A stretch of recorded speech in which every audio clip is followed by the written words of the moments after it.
नमस्कार। आज मैं आपके सामने एक अलग प्रयोजन से उपस्थित हुआ हूं। कल की टिप्पणियों में आपने देखा होगा कि हमारे सुधी श्रोताओं ने, प्रदीप जी ने खासकर, ये बात कही कि साहब जो आईपीसी, सीआरपीसी और एविडेंस एक्ट में बदलाव हुए हैं, कृपा करके इनके बारे में भी कुछ बताएं ताकि हम लोग भी मानसिक रूप से तैयार रह सकें। मैं भी काफ़ी दिन से सोच रहा था, मैंने बिल के ओरिजिनल स्वरूप को मंगवाया था एकेडमिक इंटरेस्ट के लिए, क्योंकि बार बार मैं पिछले 3 सालों से आपको सेक्शंस के बारे में, किस अपराध में कौन सा सेक्शन लगा है, उसके फैसले के बारे में, 5 धाराएं अगर किसी आरोप में किसी के ऊपर लगाई गई तो उनमें से 3 पर कोई आरोप सिद्ध नहीं हुए, 2 पर हुए तो उस पर क्या कार्रवाई हुई। लेकिन अभी हाल अमृत महोत्सव के समापन से 1-2 दिन पहले, अगस्त की बात है, हमारे ख्याल से 14 अगस्त या 13 अगस्त, जब भी संसद के सत्र का आखिरी दिन था, संसद में गृह मंत्री ने एक बहुत बड़ा, बहुत इम्पॉर्टेंट 3 बिल वो ले आए। बात तो बहुत दिन से चल रही थी, लेकिन कभी इसकी बात बाहर आई नहीं थी। और ये तीनों बड़े बिल हमारे आपके सामान्य जीवन की जो तमाम दिक्कतें हैं, परेशानियां हैं, जो हमारे आपके जीवन को प्रभावित करने वाली घटनाएं हैं, उनसे संबंधित था। हम ज़माने से जानते आए हैं आईपीसी को, सीआरपीसी को, एविडेंस एक्ट को। इन तीनों में बड़े बदलाव की घोषणा की गई, तीनों के नाम बदले गए। बहुत पुराने कानून हैं, अंग्रेज़ों के ज़माने के कानून हैं, और ये बताया गया कि साहब सब कुछ बदल गया, हम स्वतंत्र हो गए, हम आज़ाद हो गए, हमारी परिस्थितियां बदल गईं, हमारा समाज बदल गया, सामाजिक परिस्थितियां बदल गईं, लेकिन कानून जस का तस है। बात सही भी थी। पहले भी प्रयास किए गए, तमाम जुडिशियल रिफॉर्म कमीशंस बनाए गए समय समय के साथ, लेकिन उनकी संस्तुतियां कभी ज़मीन पर आई नहीं। छोटे मोटे बदलाव हुए, कभी 376 में जब कोई बहुत बड़ी घटना हो गई, निर्भया जैसी, तो उसमें बलात्कार की परिभाषा बदली गई, बलात्कार को अलग अलग खंडों में डिवाइड किया गया, हर अलग अलग ऑफेंस के लिए उनमें सज़ा का प्राविधान किया गया। एविडेंस एक्ट में कुछ बदलाव उसी के सिलसिले में किए गए, लेकिन छोटे मोटे बदलावों को छोड़कर कोई आमूल चूल परिवर्तन इन तीनों कानूनों में नहीं किया गया। मेजर एक्ट्स इन्हें कहते हैं, और पूरे देश में कानून के तमाम विद्यालयों, विश्वविद्यालयों, तमाम एकेडमिक रिसर्च इंस्टीट्यूट्स में इन्हीं तीनों पर अंग्रेज़ों के ज़माने से रिसर्च हुई है, इन्हीं तीनों पर अदालतों में बहस हुई हैं, इन्हीं तीनों पर अलग अलग नज़रिए से फैसले आए हैं। बहरहाल ये घोषणा हो गई। मेरे आज इसका डिस्कशन करने के पीछे 2 कारण हैं। एक तो ये, आप लोगों ने देखा होगा कि सिविल सर्विसेज वाले जो बच्चे हैं, वो बराबर जो एस्पिरेंट्स हैं, इसमें बहुत ढेर सारे यूपीएससी के एस्पिरेंट्स हैं जो हमारे सुधी श्रोताओं में शामिल हैं। ये बराबर ये कहते हैं कि साहब कुछ चीज़ें, जैसे पिछले 3 साल की प्रीलिम्स में पुलिस से या इंटरनल सिक्योरिटी से रिलेटेड 2-3 छोटे मोटे सवाल पूछे गए थे। जैसे पिछले साल ये पूछा गया था कि पुलिस कस्टडी रिमांड और जुडिशियल कस्टडी रिमांड में क्या अंतर है। प्रीलिम्स में ये पूछा गया था। प्रीलिम्स में कई सवाल और पीसीएस में कई सवाल इस तरह पूछे गए थे। तो मेरा भी ये धर्म बनता है कि 15 तारीख से आईएएस मेंस की परीक्षा होने वाली है, तो अपराध से संबंधित जो जानकारी हम आपको दे सकते हों, हो सकता है इसमें कोई एक सवाल आपको मिल जाए, 10 नंबर वाले, 15 नंबर वाले, क्योंकि 2 पेपर आपके ऐसे हैं मेंस में जिनमें इन चेंजेस के बारे में अगर पेपर पहले से छप न गया होगा तो ये चेंजेस ज़रूर इनकॉर्पोरेट होंगे। बहुत बड़े चेंजेस हैं जुडिशियल सिस्टम के, सामान्य सिस्टम के, सामान्य जो रोज़ रोज़ की जो ये डेली रूटीन में जुडिशियल रिव्यूज़ या जुडिशियल रेमेडीज़ के लिए लोग अदालतों में भीड़ लगाते हैं, तो उसको प्रभावित करेंगे। इसलिए ये ज़रूर किसी न किसी उससे इंक्लूड होगा। जीएस पेपर जो आपका सेकंड है, जिसमें internal security, constitution, e governance, ये सब चीज़ें आपके सिलेबस में है, सवाल भी आता है। चूँकि इन बदलावों में आईपीसी, सीआरपीसी और एविडेंस एक्ट के बदलावों में ई गवर्नेंस का बहुत बड़ा हिस्सा शामिल है। मैं आपको बताऊंगा बिंदुवार, एक एक शब्द उसके बताऊंगा कि क्या इन बदलावों में क्या क्या चीज़ें प्रपोज्ड हैं। वैसे अभी ये सेलेक्ट कमेटी को, स्टैंडिंग कमेटी को चला गया है डिस्कशन के लिए, और उसके बाद ही ये कानून के रूप में आएगा। और जब ये कानून के रूप में आएगा तो ज़रूर हम आपसे इसका डिस्कशन करेंगे, क्योंकि ये अपराध को या अपराध में बहुत बड़ा प्रभाव रखने वाले चेंजेस हैं।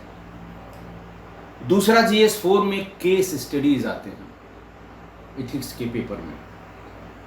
केस स्टडीज़ में भी जो मेरी समझ में आ रहा है कि इस बदलाव को लेकर हो सकता है किसी एग्जामिनर के मन में या यूपीएससी के मन में हो कि बच्चों को इस बदलाव के बारे में अब तक कितनी जानकारी है।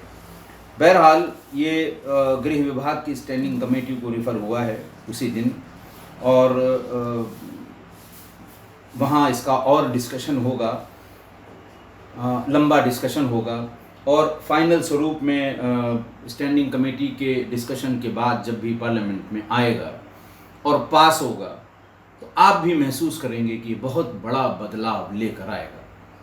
मैं एक एक करके इसके, चूँकि ये बड़ा सवाल होगा, अगर कभी सवाल पूछा जाएगा तो इसके कई हिस्से होंगे। नंबर 1, ऐसे बदलाव की ज़रूरत क्यों पड़ी? नंबर 2, ऐसे बदलाव को लाने में किन किन लोगों की राय ली गई? मतलब आईपीसी में धारा 302 हत्या के लिए सब जानते हैं, हम आधे से ज़्यादा एपिसोड्स में धारा 302 का नाम ले चुके हैं, लेकिन 302 वर्तमान जो बिल आया है आईपीसी के लिए, वो उसमें 302 की धारा छिनैती के लिए है, स्नैचिंग के लिए है, चैन स्नैचिंग कह लें, पर्स स्नैचिंग कह लें, इसके लिए है।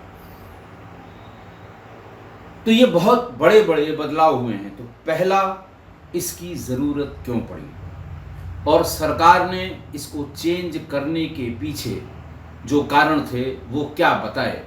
डिस्कशन में ये कारण कितने सही हैं, कितने गलत हैं, ये आगे अभी इसका डिस्कशन बहुत नहीं हुआ है। देश इलेक्शन मोड में धीरे धीरे जा रहा है, लेकिन होगा ज़रूर। तीसरा, नए बदलावों में वर्तमान ज़रूरत के हिसाब से क्या क्या बदलाव किए गए हैं। चौथा, जो न्याय में देरी की बात हर एक व्यक्ति को इफेक्ट करती है, हर जो हमारा नागरिक है उसको इफेक्ट करती है। आप बिजली का बिल आपका ज़्यादा आ गया, दुकानदार ने आपको ज़्यादा पैसा लेके ठग लिया,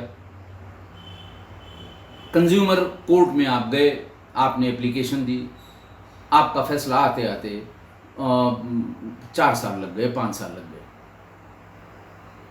मारपीट हुई, मारपीट में एक व्यक्ति को चोट लग गई या एक व्यक्ति की मृत्यु हो गई। अब वही जो एक बड़ा फेमस डायलॉग है, तारीख पर तारीख, तारीख पर तारीख, और 30 साल लग गए।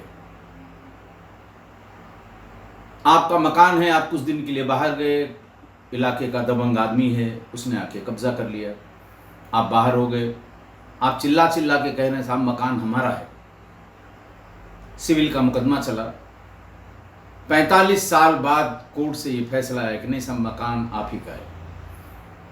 तब तक जिसने कब्जा किया था उस मकान को पूरा एंजॉय किया, और जब आपको मिला तो उसकी जो हालत थी उसमें उतना ही पैसा लगना था जितना पैसा उस समय 40 साल पहले उस मकान की लागत रही होगी। तो ये न्याय व्यवस्था पर, ये समाज और न्याय व्यवस्था के संबंध पर, ये ट्रायल की देरी पर बहुत सवाल हमेशा हमेशा उठते रहे हैं। निर्भया के केस में जिसमें पूरा देश हिल गया था, लेकिन अदालतों के दांव पेंच, अदालती उलझन, अदालती जो दिक्कतें हैं, क्योंकि अदालत तो वही करेगी जो कानून में है, अदालत उसी प्रोसीजर को फॉलो करेगी जो सीआरपीसी में है, अदालत उतनी ही सज़ा सुनाएगी जिसके लिए दंड आईपीसी में प्राविधित है। इसलिए उसमें भी अंजाम तक पहुंचने में 7 साल लग गए थे। तो मैं आपको पहले ऐसे कारण, दूसरा कारण की क्यों बदलाव किए गए, दूसरा क्या क्या बदलाव किए गए, तीसरा क्या ऐसा इसका इम्पैक्ट होगा सामान्य जनता पर, और अगर जिस दिन ये बदलाव आ गया तो किन किन इंस्टीट्यूट्स को, किन किन समाज के वर्ग को इसे अडॉप्ट करने में कितनी परेशानी होगी। कि जो आईपीसी थी, इंडियन पेनल कोड, अब उसको भारतीय न्याय संहिता 2023 कहा जाएगा। ये कानून था आईपीसी 1860 का। उसके बाद जो सीआरपीसी थी, क्रिमिनल प्रोसीजर कोड, जो 1898 में बनी थी, उसको भारतीय नागरिक सुरक्षा संहिता कहा जाएगा। इसके अलावा 1872 में बनी इंडियन एविडेंस एक्ट, इसकी जगह भारतीय साक्ष्य संहिता 2023 इसे कहा जाएगा। इंडियन पेनल कोड में ओरिजिनली 511 सेक्शन थे। अंतिम सेक्शन में आपको बता दूं, 511 किसी भी अपराध के अटेम्प्ट, जैसे बहुत छोटा सा एग्जाम्पल मैं बता दूं, रेलवे स्टेशन पे कोई जा रहा है, उसके पॉकेट पे किसी पिक पॉकेट ने हाथ डाला, उसने हाथ पकड़ लिया, पर्स उसका निकला नहीं, कानून के हिसाब से उसके पोजीशन से अगर पर्स बरामद नहीं हुआ है तो वो पिक पॉकेटिंग की श्रेणी में नहीं आएगा। लेकिन अटेम्प्ट हुआ है, इसमें कोई दो राय नहीं है। तो ऐसे अटेम्प्ट को 511 आईपीसी में कवर किया जाता था। वर्तमान वाले आईपीसी में जो अटेम्प्ट के लिए धारा बनी है वो सिर्फ 7 साल या उससे ऊपर की सजा वाले अपराध के लिए बनी है। इन छोटे अपराधों के लिए अभी जब स्टैंडिंग कमेटी में गया है तो ज़रूर किसी न किसी की नज़र पड़ेगी। बहरहाल 511 की जगह वर्तमान में भारतीय न्याय संहिता, देखिए ये बच्चों को अगर इसकी ज़रूरत है तो इसे थोड़ा समझना पड़ेगा। आईपीसी को भारतीय न्याय संहिता कहा गया, उसको न्याय से याद करें, भारतीय न्याय संहिता। जो सीआरपीसी है उसको भारतीय नागरिक सुरक्षा संहिता, और साक्ष्य को तो भारतीय साक्ष्य संहिता। तो भारतीय इंडियन एविडेंस एक्ट को तो हिंदी में याद करने के लिए आपको कोई दिक्कत नहीं होगी, आप उसको इंडियन एविडेंस एक्ट से ही याद कर सकते हैं, भारतीय साक्ष्य संहिता से याद कर सकते हैं। क्रिमिनल प्रोसीजर कोड की जगह भारतीय नागरिक सुरक्षा संहिता, और आईपीसी की जगह भारतीय न्याय संहिता। तो मैं बता रहा था कि ओरिजिनल आईपीसी में कुल 511 सेक्शन थे, लेकिन जो वर्तमान बिल प्रपोज किया गया है उसमें कुल 356 सेक्शंस हैं। ये जो लोग फैक्ट्स, देखिए आपको अगर सिविल सर्विसेज में आंसर लिखने की ज़रूरत है तो मैक्सिमम 250 वर्ड, अगर वो 15 नंबर का आएगा, या फिर 100 वर्ड्स में लिखने को तो मैक्सिमम 100 वर्ड्स या 15 वर्ड, अगर ऐसे में आता है तो ज़रूर ज़्यादा लिखना होगा। तो उसमें बजाय इसके कि किस्से कहानी के आपको फैक्ट्स देने होंगे। इस फैक्ट्स के लिहाज से पहले 511, अब जो परिवर्तित है बिल में जो प्राविधान है वो 356, जिसमें 175 सेक्शंस में बदलाव किए गए हैं। 175, 8 नए सेक्शंस जोड़े गए हैं और 22 पुराने सेक्शंस डिलीट किए गए हैं, रिपील किए गए हैं। ये जो बिल में प्रस्तावित है। सीआरपीसी में पहले कुल 484 सेक्शंस थे, अब उसमें 530 हैं। 160 बदले गए हैं, 9 नए लाए गए हैं और 9 डिलीट किए गए हैं या रिपील किए गए हैं। एविडेंस एक्ट में पहले, इंडियन एविडेंस एक्ट में पहले 167 सेक्शंस थे और अब उसमें 170 यानी 170 सेक्शंस हैं। इनमें भी 23 में बदलाव है, एक नया सेक्शन जोड़ा गया है और 5 पुराने जो सेक्शंस हैं वो उसमें चेंज किया गया है। एक नया है, 5 पुराने सेक्शंस निरस्त किए गए हैं और 23 बदले गए हैं। ये तो वर्तमान स्वरूप में जो बिल पेश किया गया है लोकसभा में और जिसको स्टैंडिंग कमेटी के लिए रेफ़र किया गया है, जहां फिर से इसकी एक अच्छी बड़ी स्क्रूटनी होगी, उसके बाद ही फाइनल स्वरूप में आएगा। लेकिन बदलाव बहुत बड़े हैं। नाम आपको बताया मैंने, इंडियन पेनल कोड को भारतीय न्याय संहिता 2023, सीआरपीसी को भारतीय नागरिक सुरक्षा संहिता 2023 और भारतीय साक्ष्य संहिता 2023। इसमें भी जब डिस्कशन होगा, जो मुझे प्राइमा फेसी पहली बार जो क्लिक कर रहा है कि सीआरपीसी में वो प्रोसीजर्स बताए गए हैं जिससे न्याय व्यवस्था चलेगी। मजिस्ट्रेट कब क्या इशू करेगा, सुनवाई कैसे होगी, गवाह कैसे जाएंगे, जज कैसे सुनेगा, जो सीआरपीसी की व्यवस्था है। अगर आप दो लोग आपस में लड़ाई झगड़े की संभावना है तो उनको किस प्रिवेंशन की धारा में कैसे बंद किया जाएगा, कौन इसका प्रभारी होगा, कौन इसकी रिपोर्ट होगी। तो it is a bundle of procedures, a set of procedures. इसीलिए उसको क्रिमिनल प्रोसीजर कोड कहा जाता था। अब भारतीय नागरिक सुरक्षा संहिता है, इंडियन सिविलियंस कह लीजिए, सिक्योरिटी कोड के नाम से है, लेकिन इसमें कहीं जबकि है सब इसमें वही प्रोसीजर्स। तो अगर इसे भारतीय नागरिक प्रोसीजर संहिता कहा जाता, प्रोसीजर का हिंदी रूपांतरण आप कर लें तो थोड़ा सा उचित होता। ये पता लगता कि ये अपराध और अपराध के दंड से संबंधित आईपीसी है। ये अपराध और अपराध का दंड कैसे संचालित होगा, कैसे दिया जाएगा, उससे संबंधित संहिता है।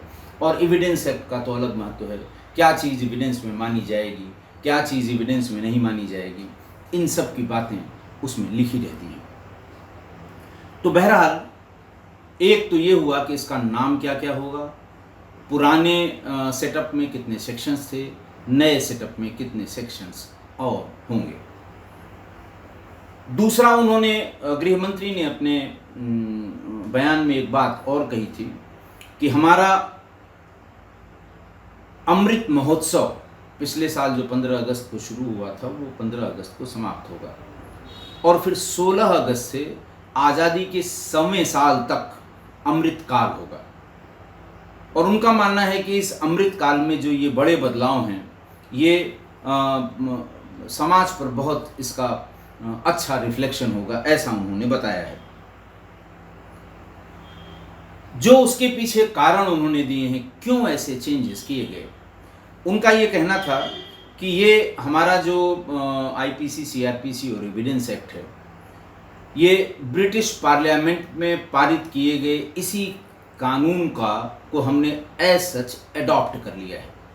और ब्रिटिश कॉलोनियल पावर्स जब हमारे देश में राज्य कर रही थी तो उनका जो फोकस था कि अंग्रेज़ों के शासन को कैसे मजबूत रखा जाए, कैसे उसकी रक्षा की जाए, और इसमें कोई अगर रास्ते में आता है या आड़े आता है तो उसे कैसा दंड दिया जाए कि दूसरा कोई ऐसा न करे।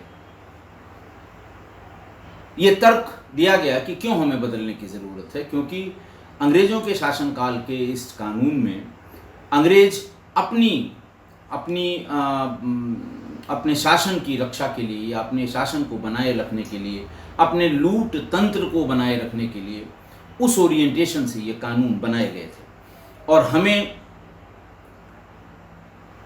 और ये दंड देने के लिए बनाए गए थे, न्याय देने के लिए नहीं। दंड और न्याय में बड़ा अंतर है। हम जो ये बिल ले आए हैं, हम जो ये भारतीय न्याय संहिता, भारतीय नागरिक सुरक्षा संहिता या भारतीय साक्ष्य संहिता ले आए हैं, ये न्याय ओरिएंटेड है, ये न्याय देने के लिए है। ये भारत के नागरिकों को जो संवैधानिक अधिकार दिए गए हैं उनकी रक्षा के लिए है। इसका उद्देश्य दंड देना नहीं है। जो प्रक्रिया हमने अपनाई है वो अपराध रोकने के लिए भावना, किसी व्यक्ति को जिसे अपराध के लिए रोका जाना है, उसके अंदर भावना प्रेरित करनी है। दंड नहीं दिया जाना है, उसे भावना प्रेरित करनी है कि वो अपराध से दूर रहे। तो इसलिए 1860 से 2023 तक जो ये ब्रिटिश कानून हम चलाते रहे, उसमें चेंज करने की ज़रूरत है, क्योंकि ये जो इसका मूल था वो दंड देना था, न्याय देना नहीं था। और हम जो बिल ले आए हैं या हम जो चेंजेस लाए हैं, ये हमारा उद्देश्य न्याय देना है। उसको एग्जाम्पल से उन्होंने बताया। उन्होंने कहा देखिए, हत्या से बड़े कोई अपराध नहीं हो सकता, कोई वारदात नहीं हो सकती, लेकिन आईपीसी में वो 302 नंबर पर था, 302वें नंबर पर था। और शुरुआत में उनका कहना है कि राजद्रोह इस अपराध का जिक्र है, खजाने की लूट इसके दंड का जिक्र है, अधिकारियों पर हमला इसके दंड का जिक्र है अलग अलग सेक्शंस में, और बाद में हत्या जैसे गंभीर प्रकृति के अपराध के दंड के बारे में दिया है। इससे ही ब्रिटिशर्स की मानसिकता समझ में आती है कि उनकी निगाह में उनके खजाने की लूट ज़्यादा इम्पोर्टेंट थी, उनकी निगाह में उनके अधिकारियों पर हमला ज़्यादा ज़रूरी था, उनकी निगाह में उनके शासन या उनके राज्य के विरुद्ध बगावत करना या अपनी बात कहना वो राजद्रोह की श्रेणी में आता था। ये एग्जाम्पल ठीक भी है। हत्या जैसे अपराध को 302 क्रम संख्या 302 पे 302 आईपीसी पे रखा गया, बाकी सब पहले दूसरे चैप्टर में रखे गए। इसीलिए हमने इस चैप्टर में और इस क्रम संख्या में बदलाव किए हैं। उनका कहना है कि हमारे इस नए बिल में यानी भारतीय न्याय संहिता में पहला चैप्टर जो होगा वो महिलाओं के प्रति अपराध से संबंधित होगा। दूसरा फिर उसका चैप्टर मानव वध से होगा। राजद्रोह या अधिकारियों पर या ये बाकी जो इन्होंने पहले कर रखे थे वो सब बाद में आएंगे। सवाल ये उठा, आरोप भी लगेंगे, लोकतंत्र है, जो विपक्ष है, जो विरोधी हैं, जो वो इस पर तमाम सवाल उठाएंगे कि पूछा नहीं गया, अपने आप किया, मनमानी की, हिटलर शाही है, तानाशाही है, दुनिया भर की बातें। कोई आज नहीं, जब जब परिवर्तन हुए हैं, संविधान संशोधन जब हुए हैं, मिसेस गांधी के समय में जो बड़े संविधान संशोधन हुए थे उन सब में भी यही आरोप लगे थे। इसलिए पार्लियामेंट, फ्लोर ऑफ पार्लियामेंट पे होम मिनिस्टर ने कहा, बताया, जो आंकड़े बताए जो आपको कहीं भी मिल जाएंगे, उसमें वो कहते हैं कि 2019 में सबसे पहले हमने हाई कोर्ट के सभी चीफ जस्टिसेस को पत्र लिखा, उसके बाद सुप्रीम कोर्ट के माननीय सर्वोच्च न्यायालय के जजेस को लिखा, फिर इन दोनों न्यायालयों के सभी जजेस को लिखा, फिर 20 से अधिक जो लॉ यूनिवर्सिटीज़ हैं उनको लिखा, या लॉ से, कानून से संबंधित जो प्रतिष्ठान हैं उनको लिखा, लॉ यूनिवर्सिटीज़ को लिखा, देश के सारे मेंबर ऑफ पार्लियामेंट्स को लिखा, फिर उसके बाद देश के, चूंकि कानून व्यवस्था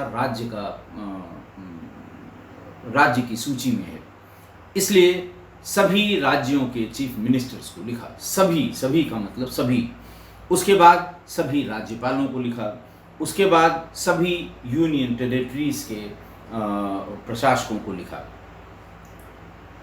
जितनी समितियां पुरानी जो बनी थी, बेज बरुआ समिति, विश्वनाथन समिति, मलीमत समिति, माधव मेनन समिति, ये भी याद करना ज़रूरी है।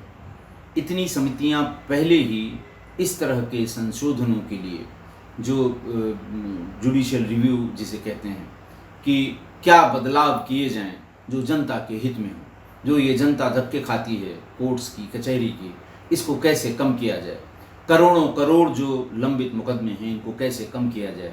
अलग अलग समय पर अलग अलग सरकारों में इतनी समितियां बनी। इन समितियों की जो रिकमेंडेशन थी उनको भी इसमें इनकॉर्पोरेट किया गया।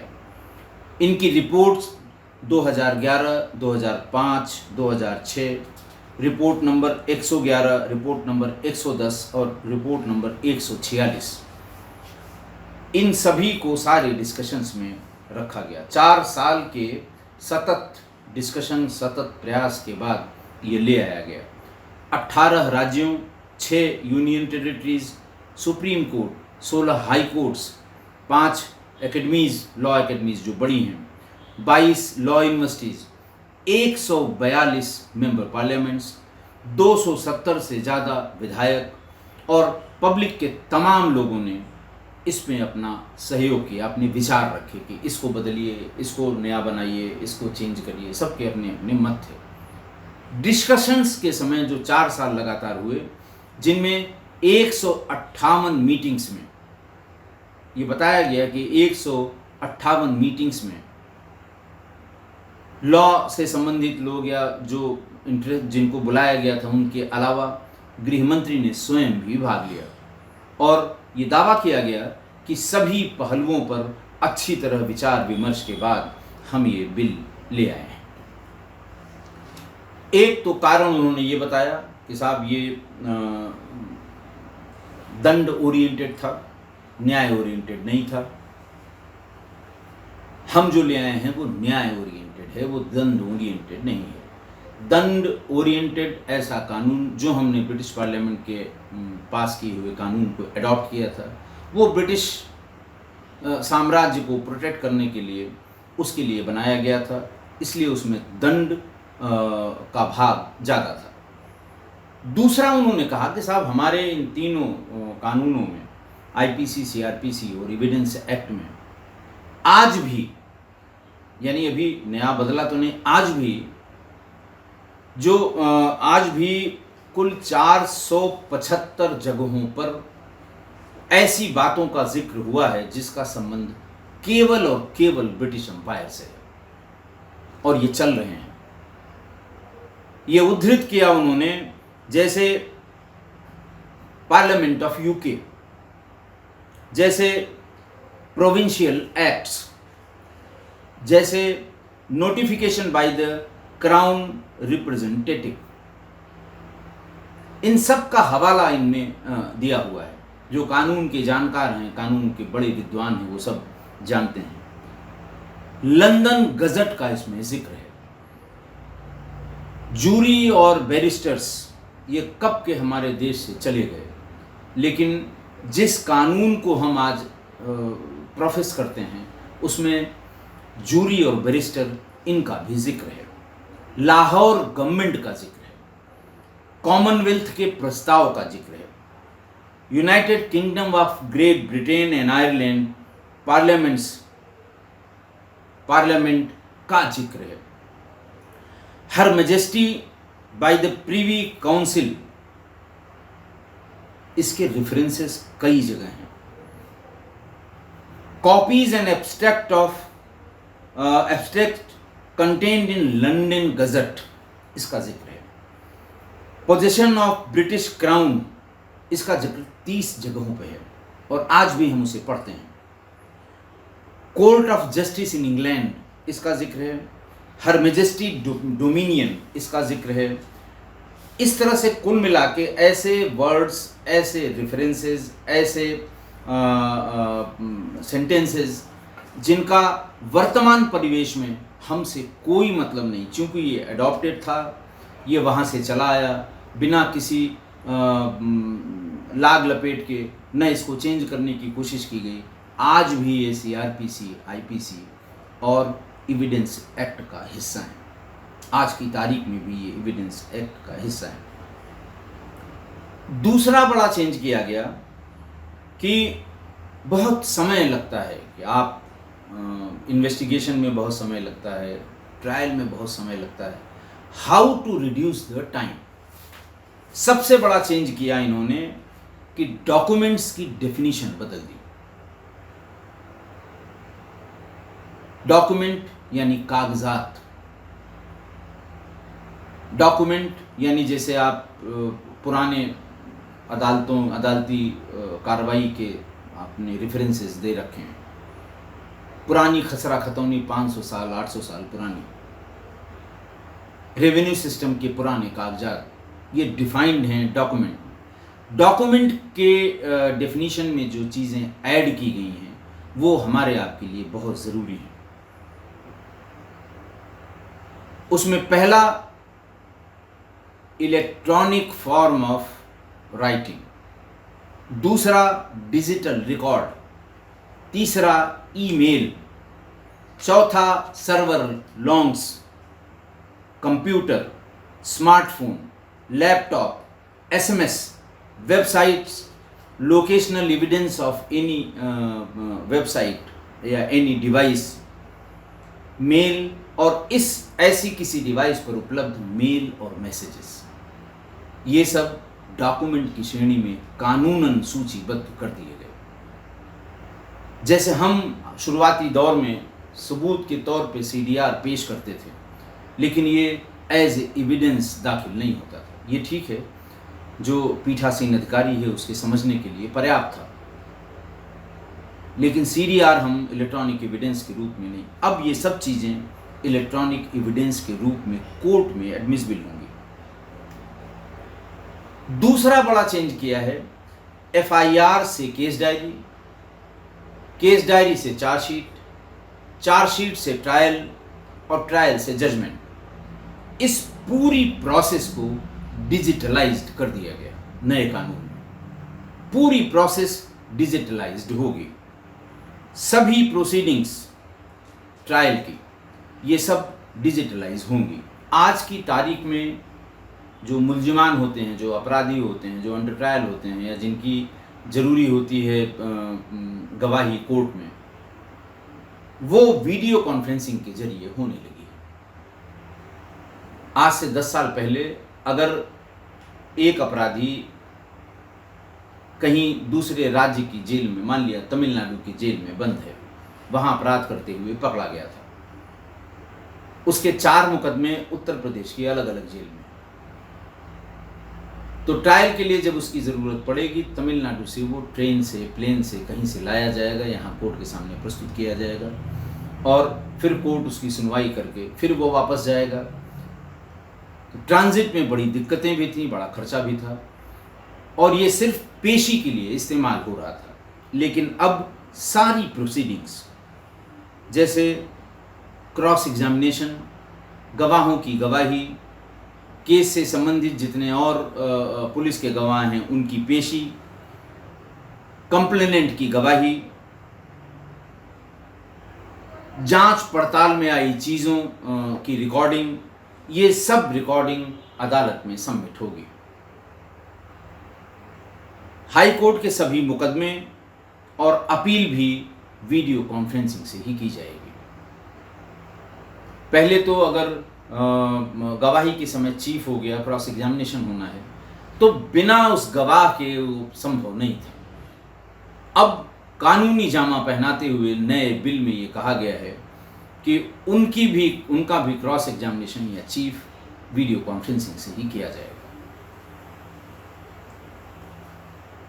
दूसरा बड़ा बदलाव इन्होंने किया, जो ये आरोप लगते हैं कि साहब पुलिस आई और मुझको ज़बरदस्ती फंसाने के लिए मेरे घर में 1 किलो गांजा रख गई, हमारे यहाँ से एक तमंचा बरामद कर दिया। ये बहुत सामान्य और बहुत बड़ा आरोप है। किसी शरीफ आदमी के घर आप 2 कट्टा बरामद कर लीजिए, कंट्री मेड पिस्टल। आप सोचिए कि वो कहाँ मुंह दिखाएगा, क्या सफाई देगा घर वालों से, मोहल्ले वालों से, टोले पड़ोसियों से, रिश्तेदारों से। ये आरोप पुलिस पर लगते रहे हैं और जो वकालत के पेशे में हैं या जो जुडिशरी में हैं वो जानते हैं कि बार बार अदालत में अपने जिसको कहते हैं अपने बचाव में वो यही कहता है कि साहब ये तो पुलिस अपने साथ लाई थी, रख दिया था। अब उसको कानूनन ये कहा गया है कि जब तक उस सामान की वीडियोग्राफी, उसकी सर्च और रिकवरी वीडियो में रिकॉर्ड नहीं की जाएगी, कोई चार्जशीट आप नहीं लगा सकते। सर्च और जब्ती हर हाल में वीडियो रिकॉर्ड की जाएगी, अदालत में सबमिट की जाएगी, और अगर ये नहीं है तो आप चार्जशीट नहीं लगा सकते। कन्विक्शन के बारे में बताया कि हम हमेशा कोट किए जाते हैं, पूरे देश को कोट किया जाता है कि साहब कन्विक्शन रेट हमारा बहुत कम है। क्यों कम है? टाइम बहुत लगता है, और एविडेंसेस जो होते हैं मैनुअल, वो मैनिपुलेट हो जाते हैं। उसके लिए उन्होंने कहा कि हमने इसीलिए सारा फोकस फॉरेंसिक एविडेंस और फॉरेंसिक्स पर रखा है। नए कानून के हिसाब से फॉरेंसिक साइंस यूनिवर्सिटी इस्टेब्लिश कर दी गई है, और ये फ्लोर ऑफ द हाउस ये स्टेटमेंट दिया गया अभी 3 साल के बाद। अब इसके लिए एक्स्ट्रा फॉरेंसिक साइंटिस्ट की ज़रूरत पड़ेगी, तो उसके लिए ये प्राविधान किया गया कि अभी 3 साल के बाद प्रति वर्ष 33,000 फॉरेंसिक एक्सपर्ट्स हम तैयार करेंगे। दूसरा उन्होंने चेंज किया कि ऐसे अपराध जिसमें 7 साल या 7 साल से ऊपर की सजा है, वहां पर फॉरेंसिक टीम का या फॉरेंसिक मोबाइल टीम का वहां पर जाना कंपलसरी कर दिया गया। अगर फॉरेंसिक्स वाले या फॉरेंसिक की टीम या फॉरेंसिक मोबाइल ऐसे अपराध के मौके पर नहीं गई हैं तो उसे संदेह की दृष्टि से देखा जाएगा। कंपलसरी का मतलब कंपलसरी, डिले क्यों हुआ या क्यों नहीं गए इसका आप आधार देंगे, अदालत माने न माने। इसके लिए उन्होंने कहा इसके लिए थोड़ी परेशानियां भी हैं। हम डिजिटलाइज करेंगे, उसके लिए कोर्ट्स नोटिफाई की जाएंगी। हर कोर्ट का अलग अलग, तहसील की कोर्ट का अलग स्तर, डिस्ट्रिक्ट कोर्ट की कोर्ट का अलग स्तर, हाई कोर्ट और बाकी सबका अलग अलग स्तर है, और हर एक को इस तरह के डिजिटलाइजेशन के लिए अपना अपना नोटिफिकेशन देना होगा। और सरकार ने उम्मीद की है कि 2027 तक हम इसे पूरे देश में नोटिफाई कर देंगे। जो कामकाज, जैसे किसी भी स्थान पर आप, ऐसा नहीं है कि कहीं 2 कमरे में आपने एक थाना खोल लिया, थाने पर आपने एक जीडी रख ली, जब तक जीडी लिख ली, एफआईआर दर्ज किया, विवेचना शुरू कर दी, जब तक वो स्थान थाने के रूप में नोटिफाई नहीं होगा, सीआरपीसी के प्राविधान उस पर लागू नहीं होंगे। एफआईआर, जैसे मैं आपको बता दूं एग्जाम्पल के तौर पे, जब नई एसटीएफ बनी तो उसे थाने के रूप में नोटिफिकेशन उसका नहीं हुआ था। हमने किसी को पकड़ा, किसी को गिरफ्तार किया, कोई एनकाउंटर में मारा गया, उसमें स्थानीय पुलिस ही सब कार्रवाई करती थी, हम लोग गवाही देते थे। अदालतों में आज तक गवाहियां चल रही हैं। इसको दूर करने के लिए सभी कोर्ट्स को इस तरह का नोटिफिकेशन जो नए चेंजेस के बाद होगा, उनको ये कहा है कि अगले 4 साल में पूरे देश में ये नोटिफिकेशन हो जाएगा। ये मैंने बता दिया कि फॉरेंसिक एफएसएल की विजिट मस्ट है ऐसे अपराध में जिसमें 7 साल या 7 साल से ऊपर की सजा है। और ये भी अब कानूनन बता दिया गया कि हम देश के हर जिले में 3 मोबाइल फॉरेंसिक लेबोरेटरीज देंगे, हर जिले में। बड़ा जिला भी है, छोटा जिला भी है, घनी आबादी के ज़िले हैं, कम आबादी के ज़िले हैं, पहाड़ी ज़िले हैं जहां 2 स्थानों के बीच में 100 किलोमीटर की दूरी भी है, 100 से ज़्यादा किलोमीटर की दूरी है। लिहाजा सारी जगह को कवर करने के लिए हम एफएसएल की मोबाइल टीम्स भी लगाएंगे, ये प्रत्येक डिस्ट्रिक्ट के लिए। एक और बहुत बड़ा कदम जो हम आपको प्रैक्टिकल दृष्टिकोण से जो दिक्कतें होती थी वो बताना चाहते हैं। पहली बार 0 FIR को कानूनन मान्यता दी गई इस बिल में। 0 FIR का मतलब घटना कहीं भी हुई हो, पहले तो ये था कि आप उसी थाने में जाइए, पुलिस टरकाती थी, पुलिस बताती थी, राय भी देती थी, अरे साहब ये हमारे यहाँ का नहीं है। अगर लूट करने वाले लुटेरों ने मध्य प्रदेश के एक जिले से ट्रक का पीछा किया और फाइनली उत्तर प्रदेश में घुस के झांसी में उस ट्रक का सामान लूट लिया और ड्राइवर क्लीनर को मार दिया। अब जहां ये सूचना मिली मालिक को, वो उस जिले में जाएगा FIR कराने। वहां उसको बताया जाएगा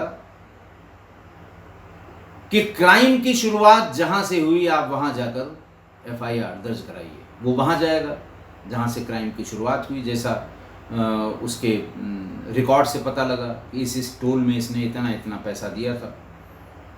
वहां वाला कहेगा कि भाई ये तो तुम फर्जी बात कर रहे हो, पता नहीं कौन ले गया था जहां घटना हुई है। ये विवाद हर जगह आया करता था। और CCTNS का जो फॉर्मेट है, जो पूरे देश में एक जैसा है,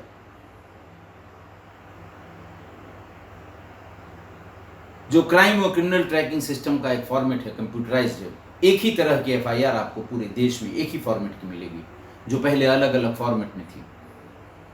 उसमें 0 क्राइम नंबर 0 या 0 FIR का कोई प्राविधान नहीं था। अब इसको कानूनन मान्यता दी गई कि तमिलनाडु में या केरला में किसी अपराध की सूचना उसके घर वाले अगर जम्मू कश्मीर में हैं तो वहाँ लिखवा सकते हैं।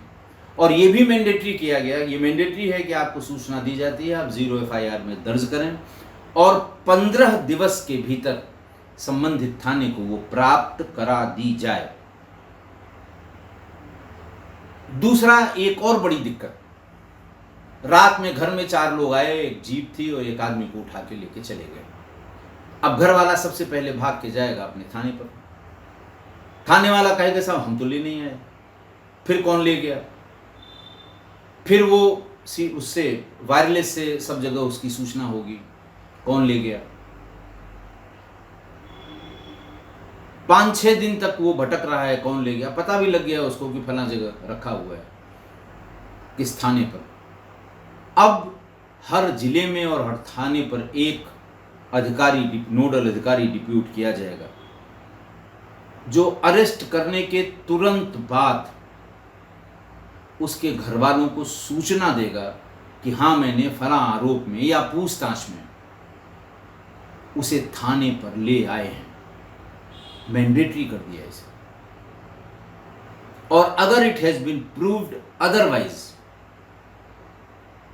कि ये ले आए थे और इन्होंने घर वालों को सूचना नहीं दी, उसको भी पनिशेबल किया है। ये सूचना उसको ऑनलाइन भी दी जाएगी और व्यक्तिगत रूप से भी दी जाएगी। सेक्सुअल ऑफेंसेस में पीड़िता का बयान हर हाल में मैंडेटरी है, उसका वीडियो रिकॉर्डिंग, बयान उसका वीडियो रिकॉर्डेड होना चाहिए। ये मैंडेटरी किया गया है नए बिल में, भारतीय न्याय संहिता में। दूसरा बड़ा बदलाव है कि आप विवेचना हो रही है। आपने कहा साहब मैंने 20 दिन पहले FIR कराई थी, कुछ उसका आगे कुछ बढ़ा, बोले हाँ काम हो रहा है, जाइए आप। अब आप दौड़ रहे हैं रोज का रोज। अब ये मैंडेटरी कर दिया गया है कि 90 दिनों में आपको उसका स्टेटस कंप्लेनेंट को बताना ही होगा। वैसे तो हर 15 दिन पे बताएंगे, लेकिन 90 दिन में, फाइनली 90 दिन, वो हर हाल में आप उसको बताएंगे कि उसके केस का क्या स्टेटस है। सालों साल तक छोटे मोटे केसेस, बहुत छोटे छोटे केसेस, तमाम माइनर एक्ट्स के केसेस चल रहे हैं, डिसीजन नहीं होता। तो इसके लिए अब उन्होंने समरी ट्रायल का दायरा बढ़ा दिया है। 20,000 तक की कीमत के जो से संबंधित जो अपराध पंजीकृत हैं वो समरी ट्रायल में निपटाए जाएंगे। और इससे भी बड़ा कदम ये है कि ऐसे अपराध जिसमें 3 साल तक की सजा है वो भी समरी ट्रायल में निपटाए जाएंगे। ऐसे केसेस को जब कैलकुलेट किया गया तो ऐसे केसेस करीब 40% हैं भारत में टोटल पेंडेंसी में। और जिस दिन ये संहिता लागू हो गई और ये 3 साल से कम की सज़ा वाले समरी ट्रायल में आ जाएंगे तो लगभग 40% जो केसेस हैं वो समाप्त हो जाएंगे। समरी ट्रायल में टाइम भी कम लगेगा और बाकी सब चीज़ें वैसी ही हैं। दूसरे प्रोसेस में उन्होंने जो हमारा क्रिमिनल जस्टिस सिस्टम है उसको सुधारने की कोशिश की है कि 90 दिन में आपको चार्जशीट दायर करनी ही पड़ेगी, हर हाल में करनी पड़ेगी। अगर आपके साथ कोई विधिक अड़चन है, मुलजिम उसका कहीं विदेश में है और ऐसा जिसमें समय लग सकता है, तो 90 दिन का अतिरिक्त समय कोर्ट की परमिशन से दिया जाएगा।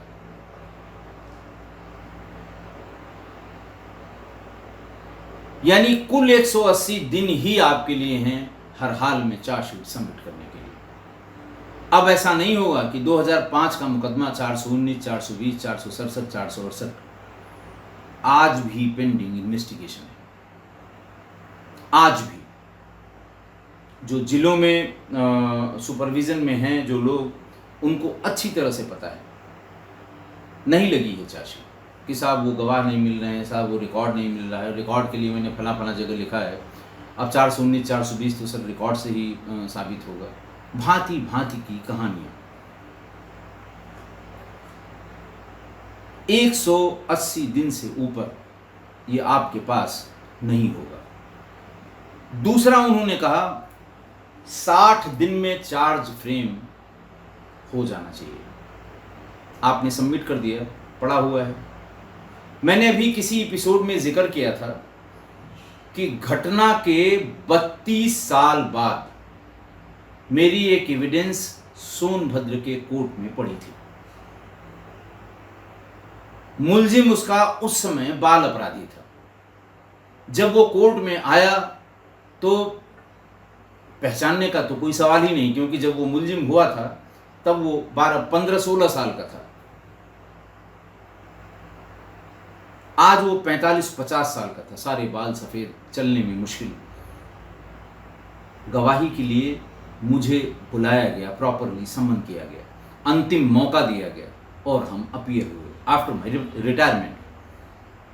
अब आप सोच लीजिए कि जिस पीड़ित व्यक्ति ने FIR कराई होगी, उसके बाद ट्रायल में लगा होगा, उस पर क्या गुजर रही होगी। मुझे नहीं लगता कि अभी भी उस केस का डिस्पोजल हो पाया होगा। तो 60 दिन में चार्ज फ्रेम करेंगे। और एक और बहुत खराब प्रैक्टिस है, बहस हो गई, जजमेंट रिजर्व हो गया, जज साहब ट्रांसफर हो गए।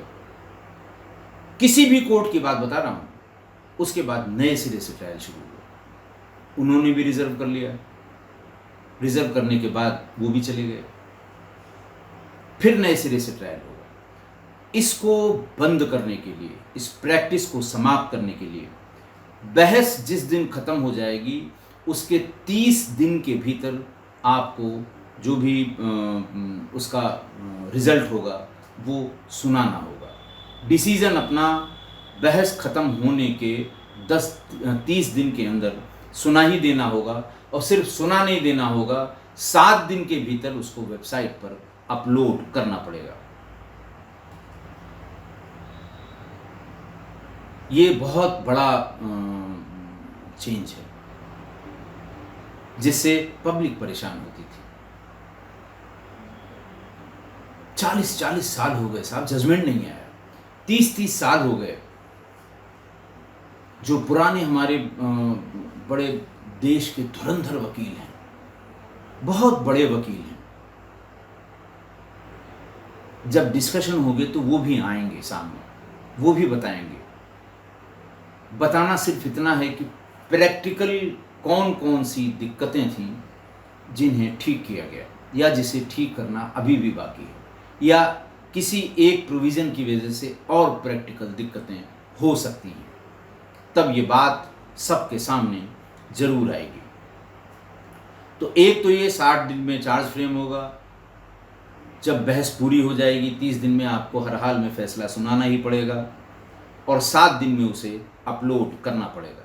एक प्रोटेक्शन था सिविल सर्वेंट्स को कि सिविल सर्वेंट या IAS officer, PCS officer, civil services से रिलेटेड आदमी, पुलिस अफसर और गवर्नमेंट अफसर, अगर वो किसी अपनी दायित्वों के समय उससे अगर कोई गलती हो गई है या उसका विरोध करने वालों ने उसकी किसी गलती पर उसके खिलाफ कोई मुकदमा लिखवा दिया है, तो ये मुकदमा तब तक नहीं चलता था जब तक सरकार इसकी प्रोसिक्यूशन सैंक्शन नहीं देती थी। प्रोसिक्यूशन सैंक्शन देना अनिवार्य है। अब तो ये भी हो गया था कि एफआईआर लिखने के पहले भी शासन से पूछ लीजिए, लेकिन कहीं कहीं लोगों ने कहा नहीं साहब, इन्होंने सरकारी दायित्वों के निर्वहन के समय में नहीं, पर्सनल टाइम में ऐसा किया है, मुकदमा लिख लिया गया। लेकिन फिर भी सैंक्शन के लिए गवर्नमेंट के पास जाना होता है। आज भी ऐसे प्रकरण मेरे संज्ञान में हैं जिसमें पब्लिक सर्वेंट या पुलिस या और किसी गवर्नमेंट विभाग के अधिकारी के खिलाफ 20-20 साल से प्रोसिक्यूशन सैंक्शन पेंडिंग है, 15-15 साल से प्रोसिक्यूशन सैंक्शन पेंडिंग है। इसको निरंकुशता के नज़रिए से इसको निरंकुशता कहा गया कि साहब ये कुछ करें तो इनको कोई सज़ा नहीं, 30 साल से सैंक्शन नहीं मिली, हमसे ऐसी कोई गलती हो जाए तो आज ही शाम को हवालात पहुंच जाएंगे। ये पब्लिक का नज़रिया था। अब इसमें कोड में इन्होंने कहा है, भारतीय नागरिक सुरक्षा संहिता में, कि गवर्नमेंट की सैंक्शन 120 दिन में उन्हें हाँ करना हो या ना करना हो, वैलिड रीजन देके वो मना कर दें कि नहीं साहब ये प्रोसिक्यूशन सैंक्शन इसमें नहीं दी जा सकती, ये अपने सरकारी दायित्वों के निर्वहन में उन्होंने ऐसा किया था, या ठीक है आपका पॉइंट ऑफ व्यू सही है, हम इनको प्रोसिक्यूट करने की सैंक्शन देते हैं, लेकिन ये काम 120 दिन के भीतर हो जाना चाहिए। 120 दिन बीतने के बाद ये डीम्ड परमिशन मान ली जाएगी। अगर आपने ना हाँ कही ना कही तो 120 दिन के बाद ये मान लिया जाएगा कि सरकार ने इनके विरुद्ध कार्रवाई करने के लिए प्रोसिक्यूशन सैंक्शन दी है। एक बहुत बड़ा चेंज बिल में ले आए हैं पुलिस पॉइंट ऑफ व्यू से। उन्होंने कहा साहब कि एक अधिकारी जब वो एएसपी था उसने एक विवेचना की, एज ए सर्किल अफसर मान लिया, SC/ST एक्ट की है, डाउरी डेथ की है, ये सब जो गजेटेड अफसर विवेचना करते हैं, कि मामला ट्रायल पर आया और एएसपी साहब प्रमोट होते होते डीजीपी हो गए। अब उनके पास समय नहीं है, एडीजी मान लिया हो गए। 5 साल से उनके समय का वेट किया जाता रहा, सरकारें लिख के देती नहीं साहब ये इस काम में लगे हैं, उस काम में नहीं आए वो, या कोई सिपाही जो फर्द का गवाह था वो 10 साल से नहीं अपीयर हो रहा है, सब उसकी पोस्टिंग बहुत दूर है। सबसे बड़ी दिक्कत उनकी है जो सेवा से मुक्त हो गए, सेवा से रिटायर हो गए हैं, कि साहब रिटायर्ड आदमी है, उम्र इनकी 80 साल हो गई, कैसे आएंगे अदालत में। इस सब व्यवस्था को खत्म किया नई संहिता में। उन्होंने कहा कि साहब जो सर्विंग ऑफिसर है, सपोज करिए सर्किल ऑफिसर की एविडेंस होनी थी, वो कभी 20 साल पहले वहाँ उस पुलिसिंग में उनकी गवाही की ज़रूरत थी, तो अब उन्हें नहीं बुलाया जाएगा क्योंकि वो रिटायर हो गए हैं। जो वर्तमान में मौजूद है सर्किल अफसर, वो सभी फैक्ट्स कागज इकट्ठा करके कोर्ट के सामने वो उपस्थित होगा, वो उसको रिप्रेजेंट करेगा और वही उसकी गवाही देगा। बहुत बड़ी राहत है। मैंने मैं वो एपिसोड नंबर ढूंढ के बताऊंगा जिसमें मुझे सोनभद्र में बुलाया गया था आफ्टर माय रिटायरमेंट।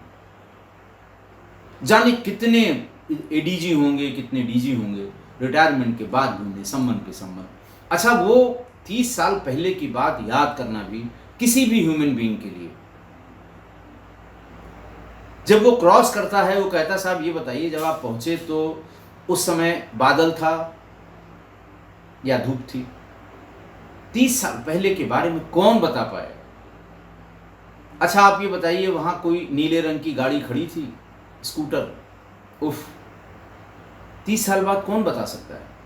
इस सब चीज़ों को ख़त्म करने के लिए, ट्रायल में डिले को, ट्रायल का जो डिले होता था उसको समाप्त करने के लिए, जो मौजूदा अधिकारी उस क्राइम से संबंधित, उस थाने के सुपरविजन से संबंधित जिसकी गवाही होनी है, जो सर्विंग ऑफिसर है वो देगा। बहुत बड़ी बात है। एक और बहुत बड़ा चेंज नई संहिता में किया गया। शादी करने का लालच देना, नौकरी दिलवाने का लालच देना और पदोन्नति का झूठा वादा करना, गलत पहचान बताकर और यौन शोषण करना, इसको अपराध की श्रेणी में लाया गया, वो भी पहली बार। नहीं तो जो अवेलेबल सेक्शन हैं, जैसे मैंने बताया कि चेन स्नैचिंग है, चेन स्नैचिंग पहले हम लोग 356 आईपीसी में लिख देते थे। उससे भी पहले जब कभी चेन स्नैचिंग होती नहीं थी, कभी कभार अगर चेन स्नैचिंग हुई साल में 1 या 2, तो मुंशी जी उसको 379 में लिखते, उससे कहते थे ये छीनना मत लिखिए, ये लिखिए कि चोरी हो गया।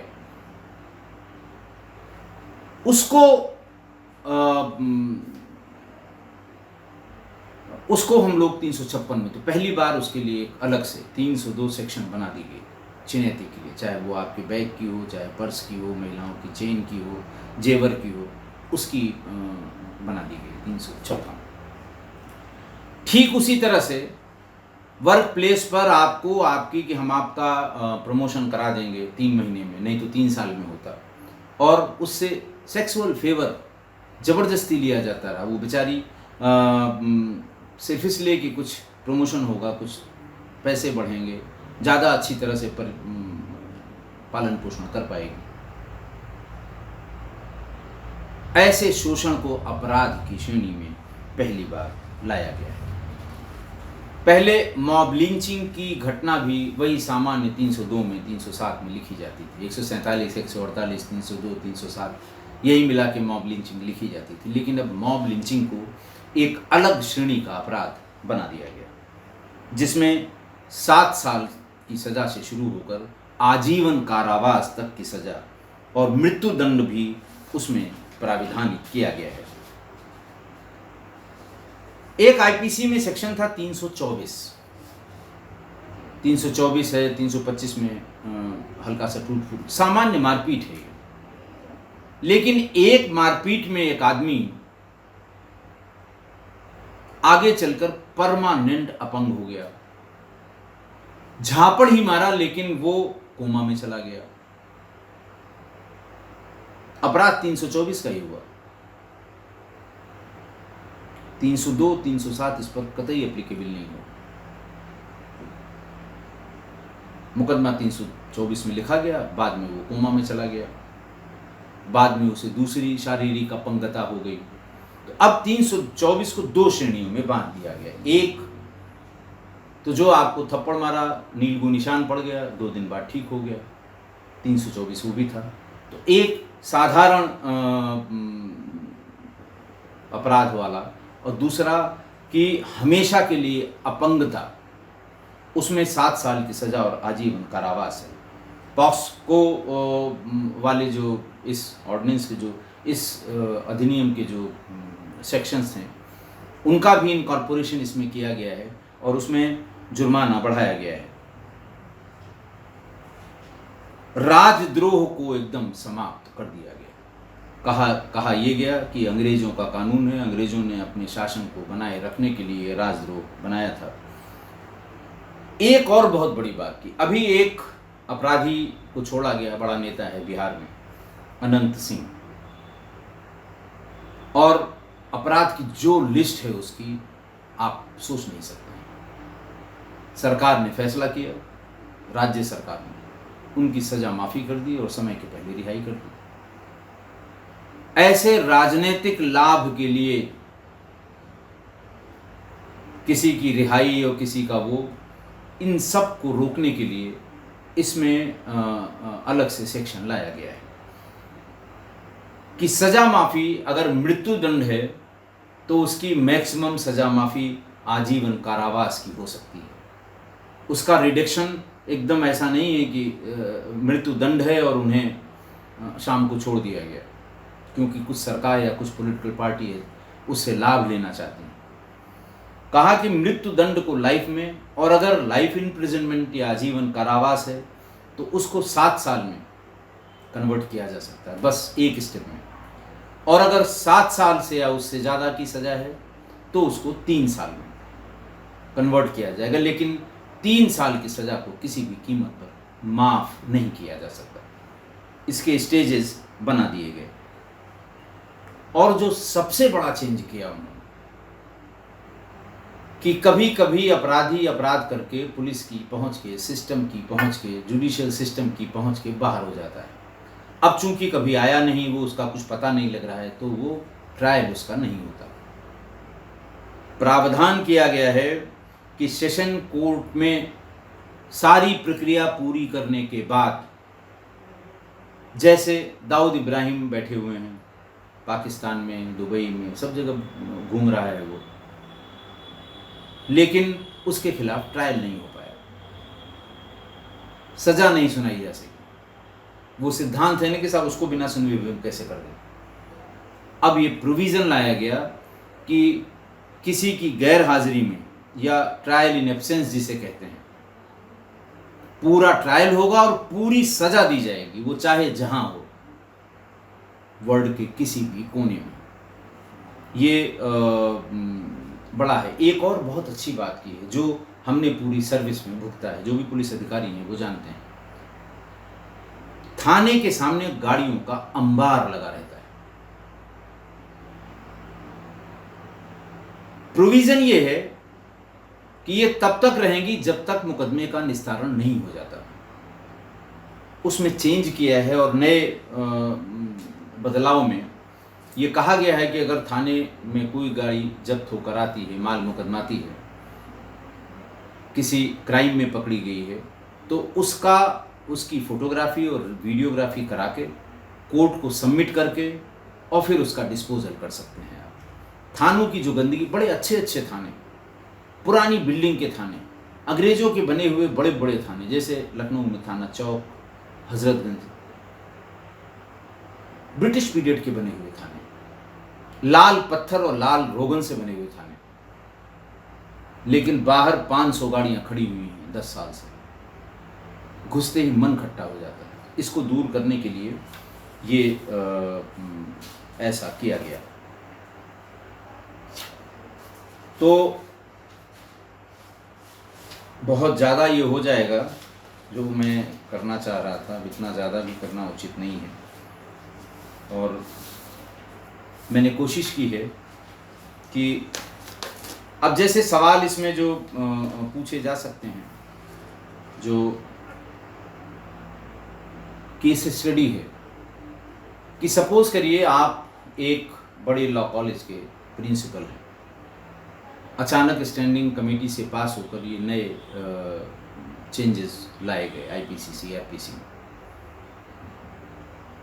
या आने वाले हैं, हो सकता है आप इसकी कैसे तैयारी करेंगे। सिचुएशन तो बहुत दे सकते हैं, क्योंकि आपको टीचर्स के पास भी वही पुराना ज्ञान है, उनको नए कानूनों से अवगत कराने के लिए कौन सा ट्रेनिंग कैप्सूल चलाएंगे आप। लाइब्रेरी आपको पूरी की पूरी नए सिरे से बनानी होगी। जो तमाम बड़े बड़े कानूनविदों ने किताबें लिखी हैं, एक एक सेक्शंस के 100 पन्नों में उसके एक्सप्लेनेशन दिए हैं, वो नए सिरे से बनाने होंगे। वकीलों के लिए तुरंत का तुरंत कोर्ट में प्रैक्टिस करने में कितनी दिक्कत होगी। जजेस के लिए कितनी दिक्कत होगी, जिनकी 10 साल की सर्विसेज हो गई है, जो म्युनिसिपल मजिस्ट्रेट से आए हैं, उनको कितनी दिक्कत होगी, कैसे उसको कोप अप करेंगे। जो चेंजेस आए हैं उसके हिसाब से आपको क्विक डिस्पोजल करना है। पुराने फॉर्मेट्स सब जो हर चीज़ का फॉर्मेट पुरानी आईपीसी में इन सब में दिया हुआ है, सीआरपीसी में, वो सब चेंज करने होंगे। आप अगर सोचिए तो एक पूरा, जिसको कहते हैं ना आमूल चूल परिवर्तन, सिर्फ ऐसा नहीं है कि 10 लाइनें बदल दी गई या कम कर दी गई या ज़्यादा कर दी गई, पूरे के पूरे सिस्टम को इफेक्ट करेगा ये। जाने कितनी चीजें इससे बदली जाएंगी। 511 में से 356 हुए, और जो सीआरपीसी के पहले 484 थे उससे 533 हुए, उससे कितना फर्क पड़ेगा। तो ये मैंने बताया कि इसका जो भी हिस्सा मैं कहता हूँ आपको, लेकिन ये है कि लिखना आपको 250 वर्ड ही है, चाहे इसको पूरा पूछें या छोटा मोटा पूछें। फैक्ट्स जो हैं उनका ज़रूर आप जिक्र करिए। एग्ज़ाम आपका नज़दीक है, मैं कभी नहीं कहूँगा कि आप पूरा सुन के 2 घंटे अपना ख़राब करिए, लेकिन फैक्ट्स ज़रूर आप इसके देख लीजिए कि क्या नाम है, पहले कितने सेक्शंस थे, अब कितने हैं, क्या कारण था, क्यों ये बदलाव लाए गए, बदलाव के पीछे जो कारण दिए गए वो सही हैं कि गलत हैं।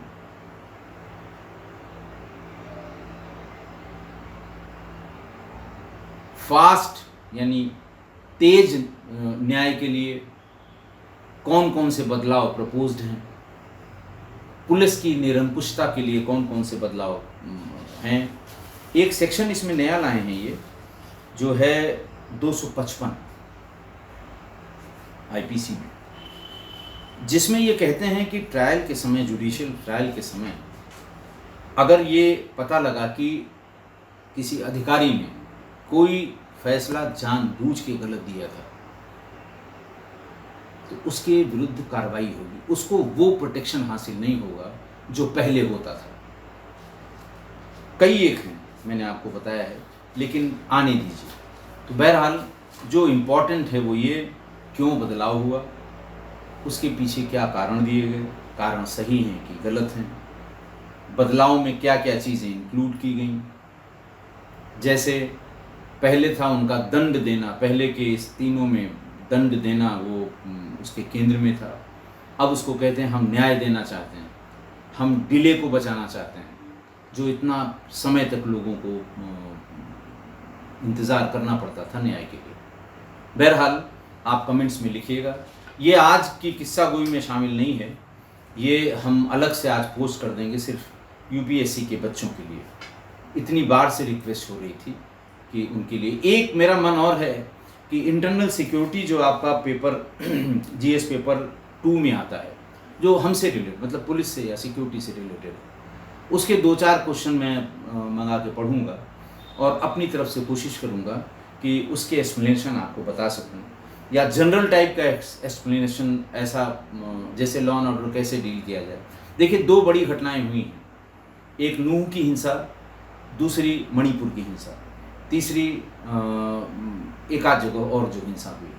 अब ये है कि अगर आप एक ज़िले में कलेक्टर हैं और आपके सामने ये हो गया, एक ज़िले में आप एसपी हैं, आपके सामने ये हो गया, आप क्या क्या करेंगे।